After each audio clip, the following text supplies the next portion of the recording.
tumeshuhudia uwepo wa amani katika kaunti ya Kajiado kwa muda mrefu. Na bado tunasema kama wana Kajiado, tunapenda sana kuhimiza watu wote wadumishe amani katika kaunti ya Kajiado na hata katika Kenya mzima. Bila amani hakuna maendeleo tunaweza kuwa tunaongea. Nilikuwa nasema bila amani pia hata hatungekuwa hapa. Bila amani huwezi hata kula, huwezi kulala. So amani ndio muhimu kuliko mambo yote ile tuko nayo.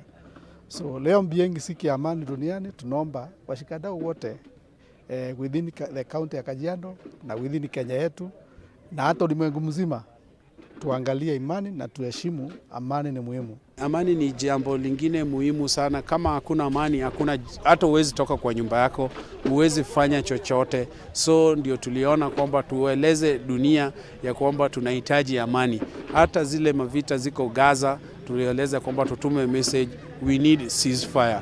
We need non-violence action katika duniani, hata hapa Kenya. Important to the youth, it's very important to have internal peace.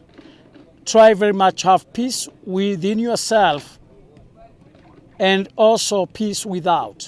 Because if you are conflicted, you take conflict to another level or to the next person. So we are calling for the youth, our youths across the world actually,